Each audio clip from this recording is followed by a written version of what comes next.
Dis avec moi, waouh. Ah, j'allais dire un truc, mais ça pourrait donner des idées à certains. J'allais dire, dis à ton voisin, tu es beau, tu es belle. Il y en a qui allaient dire, ça va devenir suspect. Il y en a qui vont dire, ah, je savais que Dieu m'avait dit qu'il allait me donner une femme.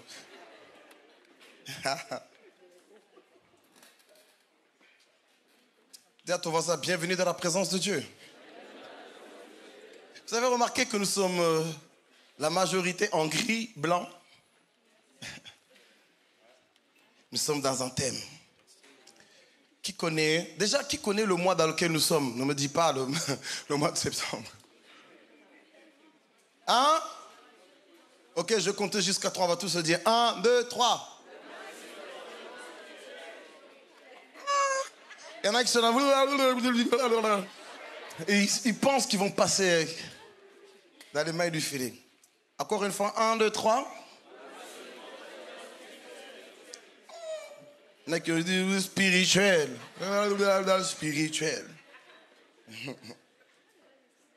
Oh là là. My God, my God, my God, my God. Et quel est le titre? Quel est notre thème? Parce qu'on a commencé une nouvelle série. Vous savez, si vous n'êtes pas sur les réseaux sociaux, vous allez toujours arriver ici comme surpris. Hein.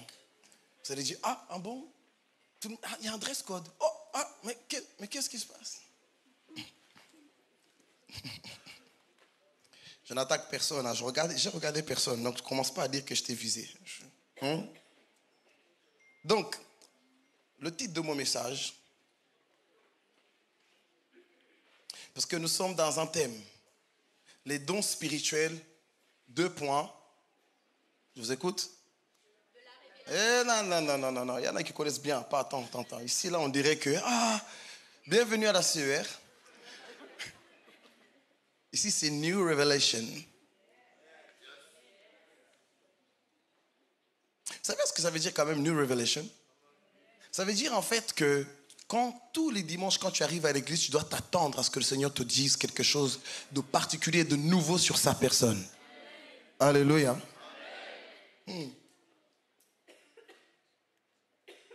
Donc, je vous donne le temps. Allez sur les réseaux sociaux, je vous donne le temps. Allez. Comme ça, vous allez voir ce qui se passe. Tu regardes ce New Revelation. Si tu n'es pas abonné, abonne-toi, bien sûr. C'est quand même ton église. Il y en a qui me regardent, donc ça veut dire que tu connais le titre. Hein. Va chercher. C'est important, vous savez, l'importance de donner des thèmes et des titres en avance, c'est pour que nous puissions nous préparer. Alléluia. Ça va vous aider à mieux capter, à mieux comprendre ce qui va se dire. Qui a remarqué que, pour ceux qui étaient là, que lorsque j'avais enseigné sur comment on appelle ça, je parlais de la persécution et je parlais du feu ardent, je parlais du 4e homme. Qui se rappelle de ça? Qui a remarqué que l'apôtre est venu parler encore également de ça? Et lorsqu'il en a parlé, qui a remarqué qu'il a mieux compris certaines choses? Je vous dis, c'est important de voir certains sujets avant qu'on en parle. Alléluia. Donc quand tu connais le thème, tu vas dedans. Quoique moi, je ne savais même pas qu'il allait parler de ça. Je bénis le Seigneur pour l'inspiration spirituelle de l'esprit. Alléluia. Donc, les dons spirituels, 2 points. Je vous écoute. Un peu plus fort. 1, 2, 3. De la révélation à l'action. On parle des dons spirituels. Je bénis le Seigneur pour l'apôtre Anna Patrick Sengue qui nous en a parlé, notre Père spirituel. Je peux acclamer le Seigneur qui a ouvert le sujet. Baisse-moi un peu les graves, mon frère.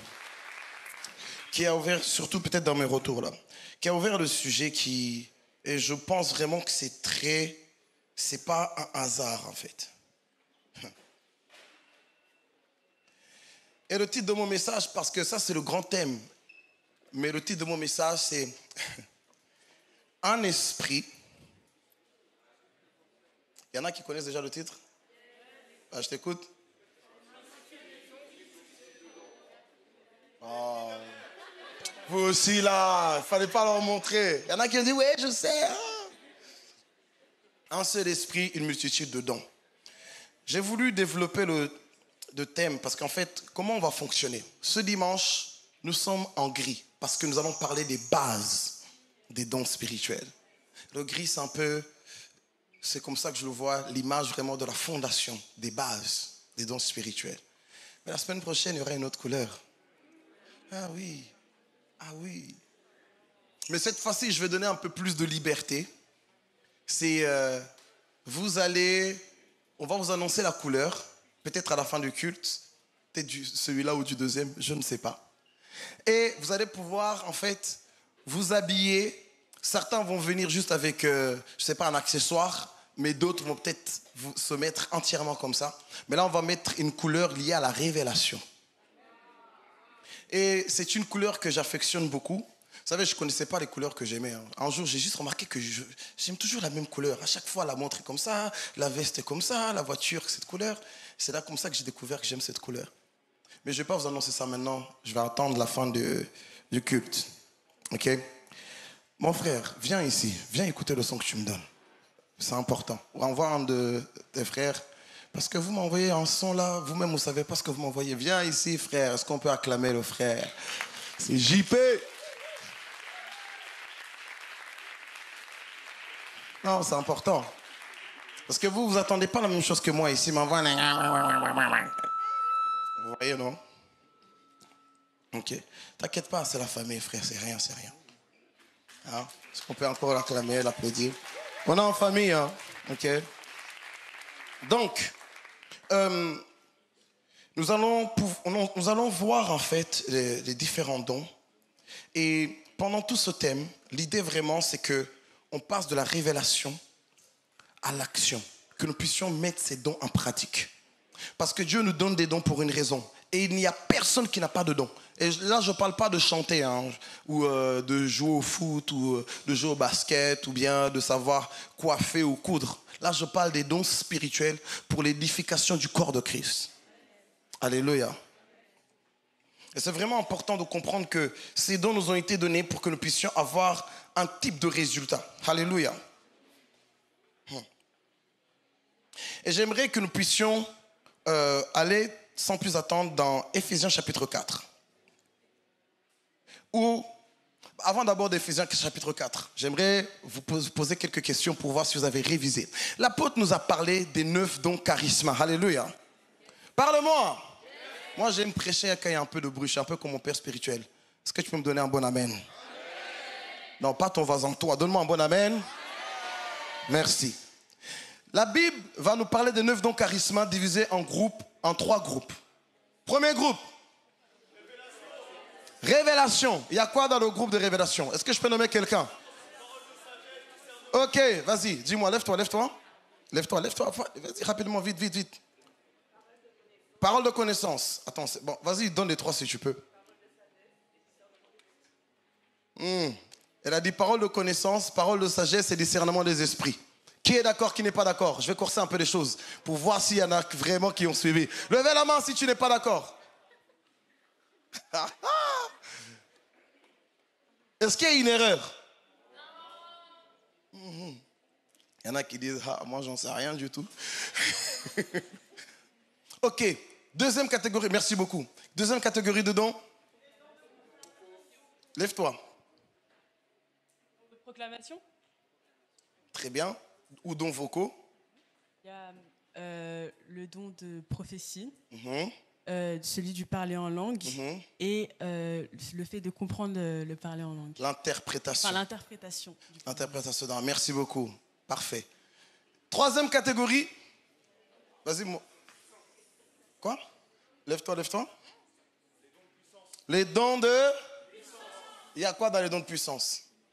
Don de guérison, don d'opération des miracles et le don de foi spécial.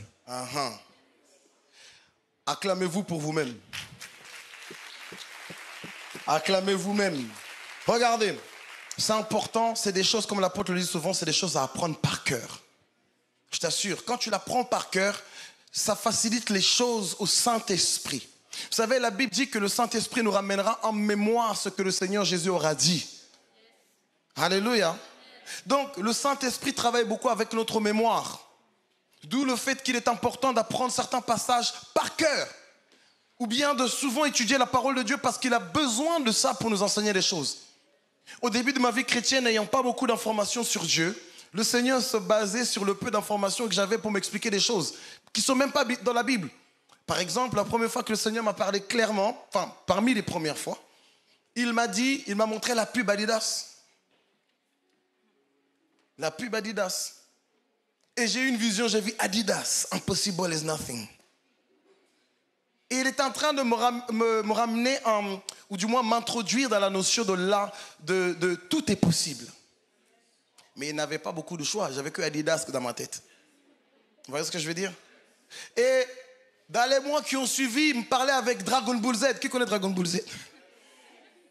Mais pourquoi? Parce que c'est les informations que j'avais au-dedans de moi. Parce que dans les Dragon Ball Z, c'est un manga.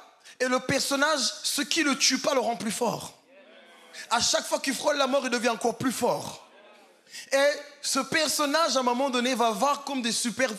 Il a déjà des super pouvoirs, mais il y a ce qu'on appelle le Super Saiyan. Super Saiyan ou Saiyan, selon... Et du coup, quand c'est comme ça, il a les cheveux jaunes. Mais pour avoir ses cheveux jaunes, il doit être très énervé.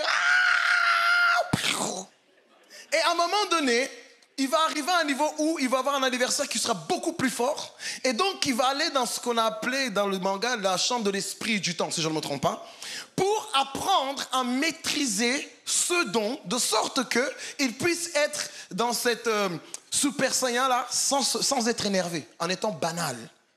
Et du coup, quand il est sorti de là, il avait maîtrisé la chose. Et le Seigneur me disait, c'est de la même façon que tu dois arriver à un niveau où tu es tout le temps rempli du Saint-Esprit. Pas seulement quand tu es en train de prier à fond, mais non, tous les jours, 24 heures sur 24, 7 jours sur 7. Mais le Seigneur a utilisé ça parce que c'est tout ce que j'avais dans ma tête. Mais peut-être qu'en ayant plus d'informations de la Bible, il aurait pu me préciser les choses. Alléluia. Donc c'est important d'étudier la Bible, même de lire la Bible. Alléluia. Donc nous allons voir premièrement, maintenant, nous avons vu avec l'apôtre les 9 dons charisma. Mais ce n'est pas les seuls dons, et il l'avait dit d'ailleurs. On parle également des dons du ministère. Et il en avait parlé. Donc, Ephésiens chapitre 4, verset 11.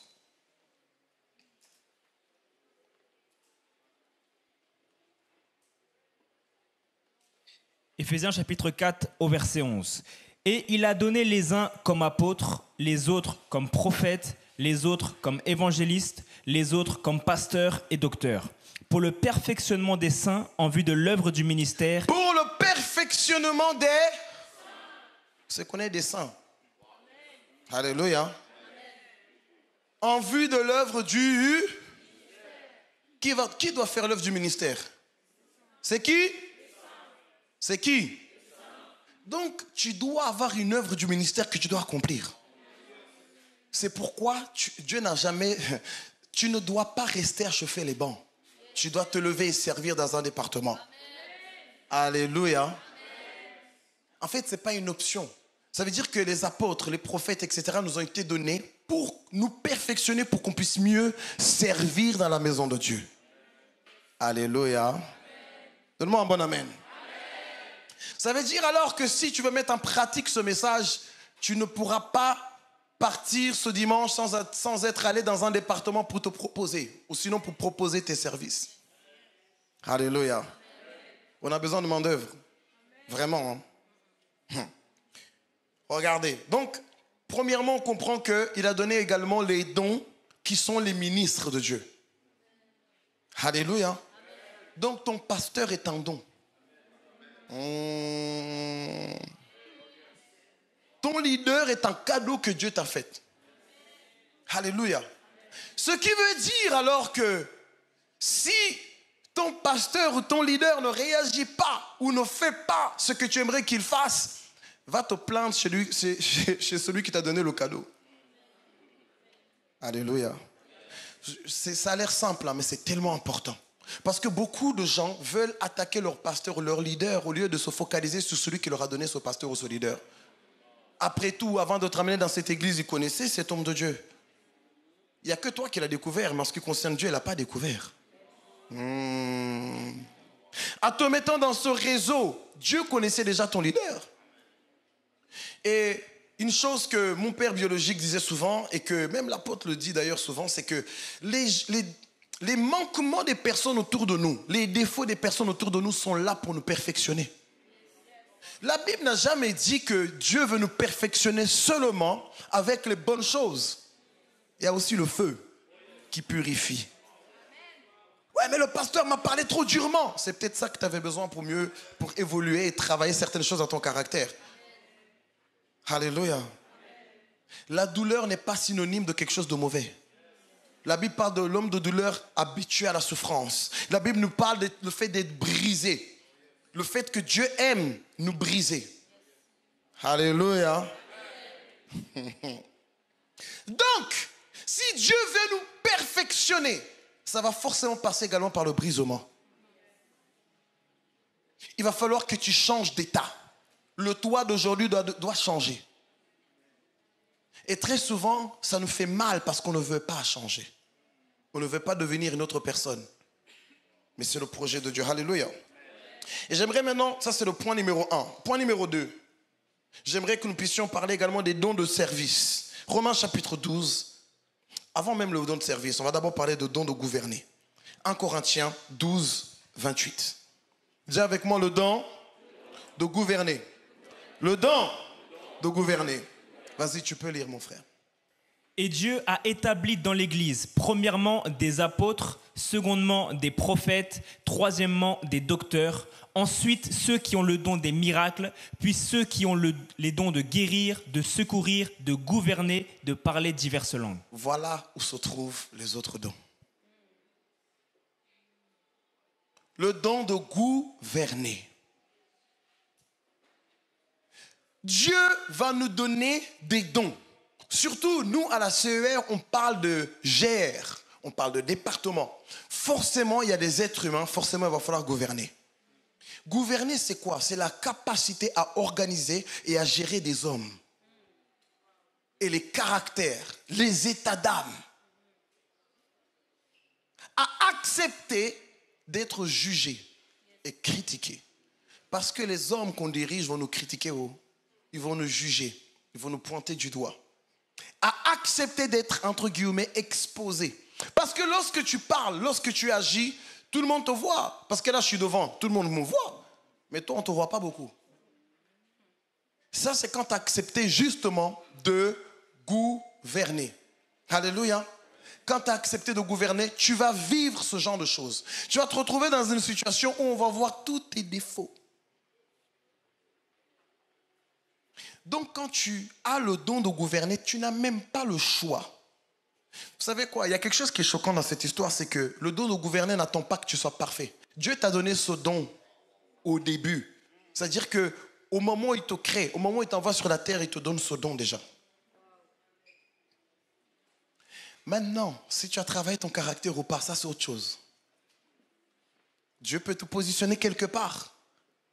Mais tu es encore trop nerveux. C'est toi qui vas gérer avec ça. La preuve, Moïse, Dieu lui avait donné le don de gouverner. Mais il était quand même nerveux. Hein. Mais c'est quand même particulier parce que Dieu rend de lui un témoignage en disant que c'est l'homme le plus patient de la terre. Mais regarde ce qu'il a disqualifié, la colère. Dieu peut prophétiser sur toi, mais c'est à toi de rentrer dans la prophétie. Donne-moi un bon amen. Tu dois déclarer ce que Dieu dit de toi. Donc, ce don-là t'a été donné également pour que tu puisses réussir dans la vie et être un modèle et un exemple. Et que tes résultats soient palpables. La Bible parle du fait que nos progrès doivent être évidents aux yeux de tous. Mais cette évidence dépend de l'exploitation des dons qu'il t'a donnés. Parce que Dieu n'a jamais prévu de t'envoyer sur la terre sans aucun don. Mais il est de ta responsabilité de découvrir ce que Dieu t'a donné. Donne-moi un bon amen. Si tu ne découvres pas ce que Dieu t'a donné, tu es coupable. Dis à ton voisin, ne sois pas coupable. Non, dis le bien, ne sois pas coupable. Dieu va te demander, il va te demander des comptes. Il va te dire, mais pourquoi tu as mis tout ce temps pour partir du point A au point B alors que j'ai donné une voiture? Oui, mais moi, je n'avais vu que le vélo. Mais tu es responsable. Tu es coupable. Tu aurais dû aller voir dans le garage. Vous savez, c'est ça la vie chrétienne. C'est comme une grosse maison, mais tu dois fouiller toutes les pièces pour savoir ce qu'il y a là-bas. Et surtout réussir à utiliser tout ce qu'il y a dans cette maison. Si tu ne le découvres pas, c'est pas que Dieu ne te l'a pas donné.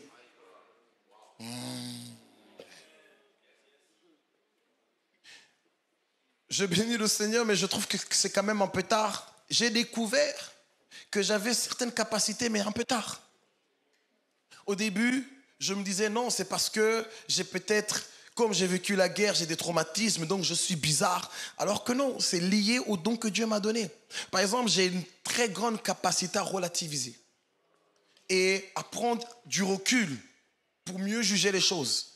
Et c'est en étudiant, en cherchant à m'étudier moi-même que j'ai compris cela. Parce que j'ai remarqué qu'avant la guerre, je fonctionnais déjà comme ça. Quand j'avais 5 ans, quand j'avais 7 ans. Et il y en a qui disent quelle guerre? Oui. Je ne parle pas du Covid, hein. Je ne parle pas de la guerre d'Ukraine ou je ne sais quoi, tu vois. Je viens du Rwanda en fait. Et j'ai connu la guerre à l'âge de 7 ans. Et c'était bizarre, très bizarre. Vous le connaissez, le témoignage, allez sur Évangile TV. En tout cas, ce qui est sûr, c'est que je sors de là et je me rends compte en fait que aujourd'hui, je me rends compte qu'il y a des capacités que j'avais déjà qui m'aident aujourd'hui à mieux appréhender beaucoup de choses. Pourquoi, par exemple, au début, je me disais, je suis quelqu'un, enfin, certains même le disent encore aujourd'hui. Et moi, au début, je rentrais dans la description qu'ils faisaient de moi. Je me disais, mais toi, tu n'as pas de sentiments, toi. Toi, tu es comme un bois. Tu es comme une pierre.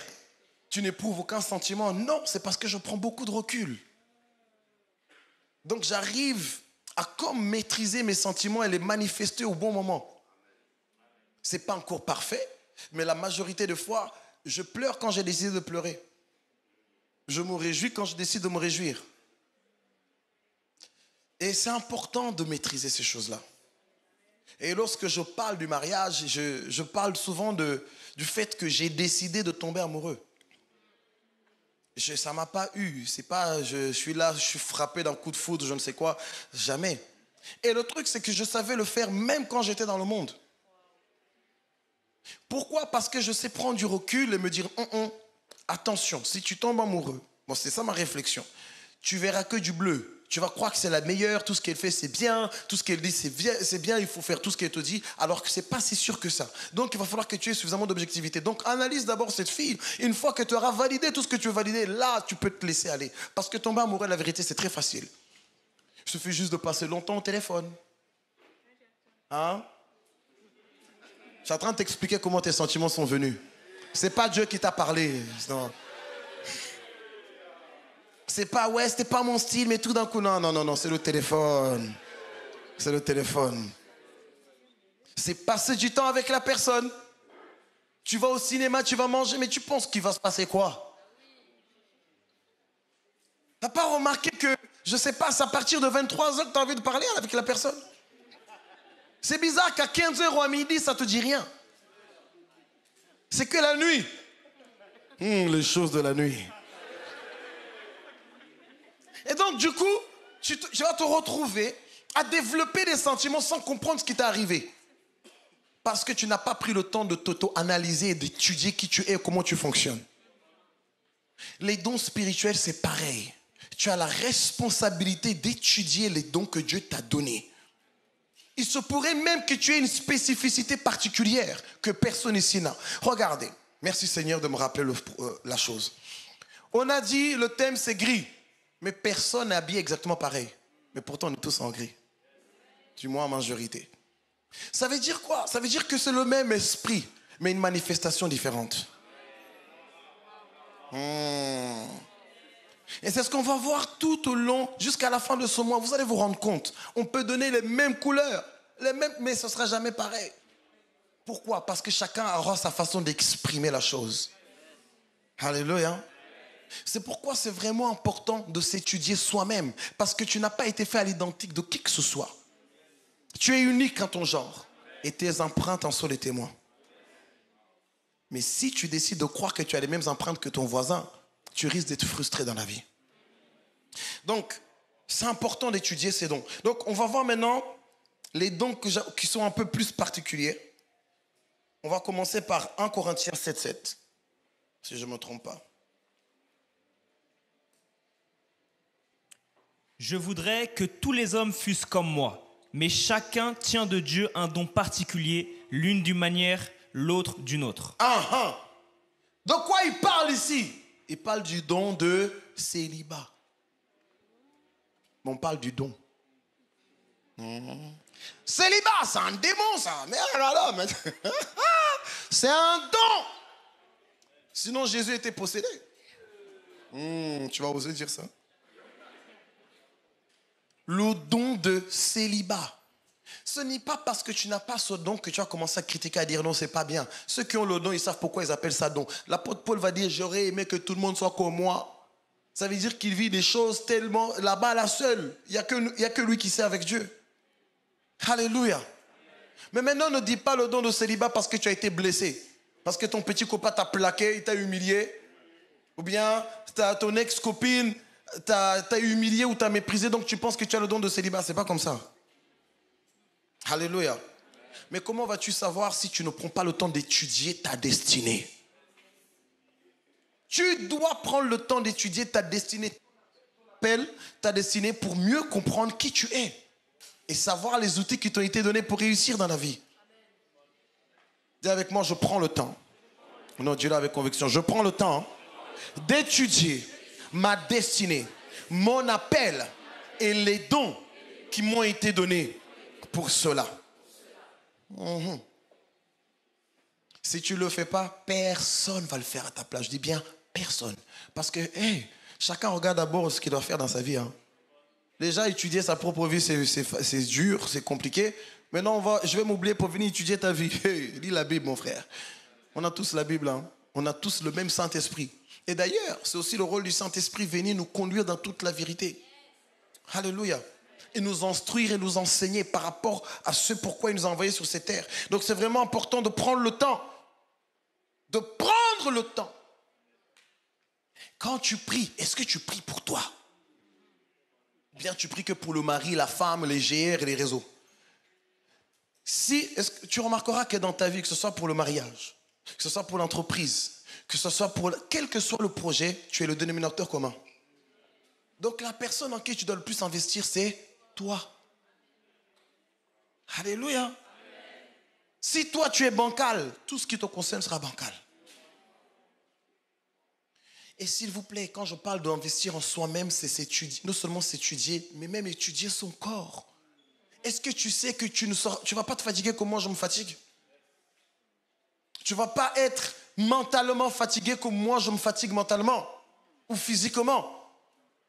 Donc, ne va pas forcer les gens à prendre les mêmes vitamines que toi en disant oui, mais c'est bon pour la santé. Tu ne connais pas ton voisin. Il y en a certains, ils vont à la salle de sport juste une fois par semaine, c'est suffisant. Toi, c'est tous les jours que tu dois y aller. Alléluia. C'est vraiment important de se connaître soi-même, de s'étudier, de voir le nombre de temps que tu as besoin pour dormir. À quel moment tu es efficace?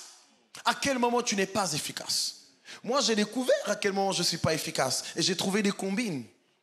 C'est-à-dire que je positionne des leaders en dessous de moi. Je leur donne des responsabilités. Je sais qu'à tel moment de la journée, je suis off, moi.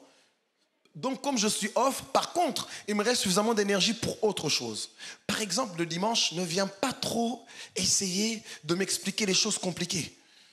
Oui, non, par rapport au réseau, on doit organiser les... pardon. Là, c'est agapé, allons manger, allons au cinéma, chill, tu vois. Mais ça, c'est moi. Je ne dis pas que tout le monde est comme ça. Parce que comment j'ai découvert ça? J'ai découvert que quand je prenais des rendez-vous, je prenais des trucs, j'oubliais tout. On arrivait lundi, mardi, j'avais tout mélangé où je donnais des rendez-vous, 3 rendez-vous au même moment. Et les gens m'appellent et tout. Et du coup, mais j'ai découvert alors que dimanche, il ne faut pas. Dimanche, non, quand on vient me voir, pasteur, j'aimerais te parler d'un rendez-vous. Ok, Kevin, Respo Kevin, viens voir. Donne toutes les informations à Kevin, ok? On se retrouve dans la semaine ou bien la semaine d'après. Mais ça, c'est moi. Alléluia. Par exemple, j'ai remarqué que le soir, je suis beaucoup plus énergique, actif, je réfléchis plus vite. C'est le soir et le matin. 14-15 heures. Hey. Je suis sur une autre planète. Mais du coup, qu'est-ce que je fais? Je ne suis pas, au niveau de la réflexion, je suis moins fort. Mais alors, je vais utiliser autre chose, l'énergie physique, pour faire autre chose et gagner du temps. Alléluia. Mais si tu ne te connais pas toi-même, tu voudras toujours tout faire en même temps. Tu vas croire que tu es feignant. Tu vas croire que tu n'es pas motivé. Alors que c'est juste que tu exploites mal ton énergie. Mais tu ne te connais pas. Alléluia.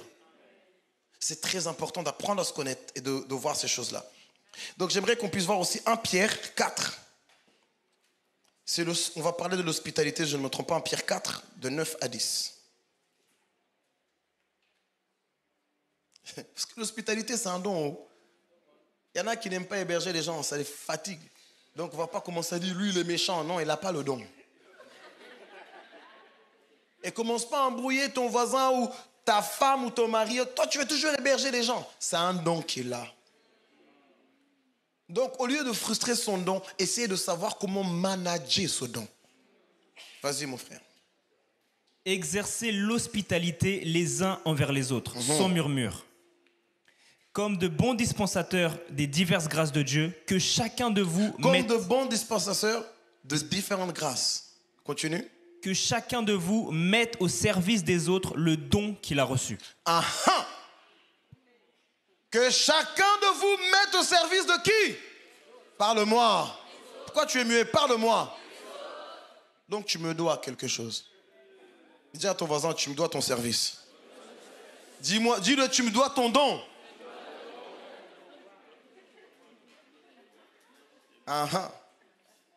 Donc, quand tu découvres ton don, tu sais ce que tu dois aux autres. Tu me dois. Alléluia. Dieu est trop fort. Comment il a organisé les choses. Les dons là ne sont pas pour toi. Donc, ça veut dire alors que tu dois apprendre à découvrir ton don pour mieux servir les autres. Parce qu'en servant les autres, tu es en train d'aider le Seigneur à leur dire qu'il les aime. Aïe, aïe, aïe, aïe, aïe. Par exemple, tu es quelqu'un, tu es capable d'aider les gens, de les peut-être préparer à manger. Tu aimes ça. Donc, débrouille-toi, prépare à manger pour un maximum de personnes parce que toi, ça ne te coûte rien. Mais en le faisant, les autres vont dire merci Seigneur parce que tel a pensé à moi. Ce qui fait que tu vas augmenter l'amour que la personne a pour Dieu. Et tu vas devenir un partenaire du Seigneur. Alléluia. Dis à ton voisin, tu es un partenaire du Seigneur. Alors découvre tes dons, dis-lui. Non, avec conviction, dis-lui. Alors découvre tes dons. Et l'hospitalité, c'est pareil. La Bible dit que certains ont hébergé les anges. Ça veut dire alors qu'il y a des fois des êtres humains que tu vois, mais en fait, c'est des anges. Il dit bien des anges sans le savoir. Ça vous a jamais choqué de voir qu'Abraham va voir 3 hommes? La Bible dit qu'il a vu 3 hommes. Mais plus loin, on va nous dire que l'un d'entre eux, c'était Dieu. Un homme. On nous dit, mais l'un d'entre eux était Dieu. Et les 2 autres, c'était des anges. Tu reconnaîtrais, toi, des anges si tu les vois?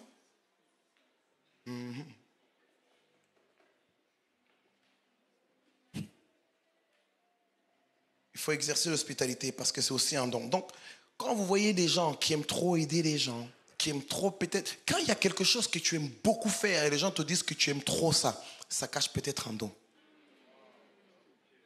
Alléluia. Donc, quand les gens se plaignent de toi par rapport à quelque chose, je dirais même, les défauts que tu as peuvent révéler un don. Je t'assure, je n'ai pas le temps de développer ça, mais certains défauts. Par exemple, il peut y avoir des gens qui, lorsqu'ils voient les pauvres, ça les énerve. Peut-être que tu as été appelé pour éradiquer la pauvreté.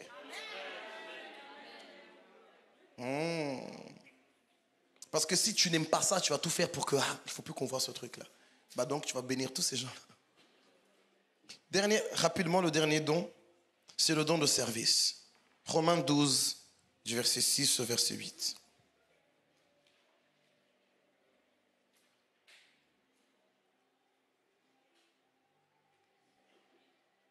puisque nous avons des dons différents selon la grâce qui nous a été accordée, que celui qui a le don de prophétie l'exerce selon l'analogie de la foi. Que celui qui est appelé au ministère s'attache à son ministère. Que celui qui enseigne s'attache à son enseignement. Et celui qui exhorte à l'exhortation. Que celui qui donne le fasse avec libéralité. Que celui qui préside le fasse avec zèle. Que celui qui pratique la miséricorde le fasse avec joie. Celui qui pratique la miséricorde, my God, le fasse avec joie. Vous voyez, là, il vient nous parler de plusieurs dons. Tu peux remettre le passage rapidement. Celui qui pratique la miséricorde, que celui qui préside. Le passage, thank you. Que celui qui exhorte. Donc, en fait, même l'exhortation, c'est un don. Vous n'avez pas vu, il y a des gens, quand tu es fatigué, quand tu es découragé, tu vas les voir, ils vont toujours t'encourager. C'est comme si eux, ils ne se fatiguent jamais, ils ne sont jamais découragés. Que celui qui donne le fasse avec libéralité, donner à excès. C'est-à-dire que toi, donner, c'est en toi. Tu donnes sans compter. Alléluia. Que celui qui préside le fasse avec zèle, que celui qui pratique la miséricorde le fasse avec joie. Tout ça, ça englobe pas mal de choses, mais surtout le don de service. Servir, c'est un don. Tu peux même demander à Dieu de te développer ce don-là, de t'aider à le développer. Mais je t'assure que servir, c'est un don. Et tu dois demander à Dieu, Saint-Esprit, donne-moi de servir au niveau du don. Ou sinon, si ce don est à moi, qu'il se manifeste. Alléluia. Est-ce qu'on peut se tenir debout et acclamer le Seigneur pour sa parole?